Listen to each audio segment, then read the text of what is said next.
Radiation का इस्तेमाल खाने के पदार्थ, nuclear physics, chemistry, medical science और आइसोटोप्स के क्षेत्र में तभी से हो रहा है जब 1895 में German engineer Wilhelm Conrad Roentgen ने एक्सरे की खोज की थी। 1952 में रेडिएशन का इस्तेमाल पॉलीएथिलीन पर किया गया। ई बीम सिस्टम में एक इलेक्ट्रॉन गन होती है जो इलेक्ट्रॉन बीम पैदा करके उसे एक्सेलरेट करती है। इसमें डायरेक्ट हाई वोल्टेज से हाई एनर्जी इलेक्ट्रॉन बीम पैदा की जाती है।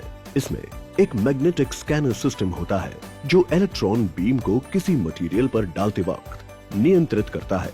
Cross linking process. Polymers hydrocarbon से बनते हैं। हाइड्रोकार्बन्स में कार्बन कार्बन के मजबूत बॉन्ड्स होते हैं और कार्बन हाइड्रोजन के कमजोर बॉन्ड्स होते हैं। ई बीम रेडिएशन में पॉलीमर को इलेक्ट्रॉन्स की तेज धारा के सामने रखा जाता है।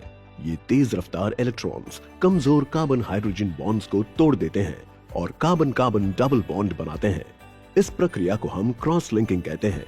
क्रॉस लिंकिंग की वजह से पॉलीमर्स की थर्मल, मैकेनिकल और केमिकल खूबियां काफी बेहतर हो जाती हैं। जैसे पीवीसी की तापमान सहने की क्षमता बढ़ जाती है। सामान्य वायर्स की क्षमता 70 डिग्री सेल्सियस से बढ़कर 105 डिग्री सेल्सियस तक पहुंच जाती है। ज्यादा तापमान सहने की क्षमता से उसमें करंट कैपेसिटी की क्षमता भी दुगनी से ज्यादा बढ़ जाती है।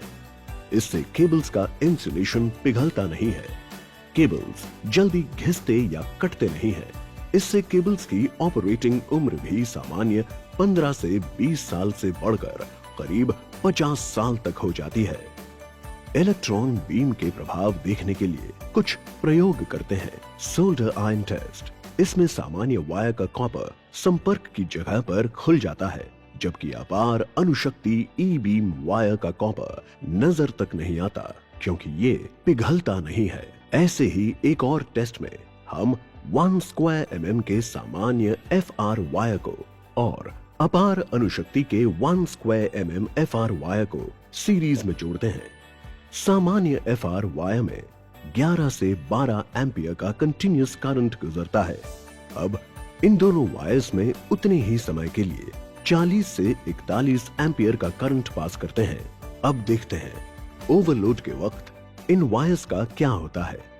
कुछ ही मिनट में सामान्य वायर से धुआं निकलने लगता है और फिर अगले कुछ सेकंड बाद उसका इंसुलेशन पिघल के अंदर का कॉपर नजर आने लगता है। हीट और मेल्ट रेजिस्टेंट अपार अणुशक्ति ई बीम FR वायर से धुआं निकलता है, लेकिन इसका इंसुलेशन पिघलता नहीं है और कॉपर नजर नहीं आता। इसका मतलब कि संकट के समय ई बीम वायर्स ज्यादा सुरक्षित होते हैं। केबल्स और वायर्स के क्षेत्र में अपार इंडस्ट्रीज आज एक भरोसेमंद नाम बन चुका है और इनका इस्तेमाल दुनिया भर के बड़े उद्योगों में किया जाता है। हम भी पूरी कोशिश करते हैं कि आपको बेहतरीन प्रोडक्ट्स दे सकें, क्योंकि अपार इंडस्ट्रीज का एक ही मकसद है कि हम कल की प्रगति को आज ही अपनाकर दुनिया भर में सबके सपने पूरे करें।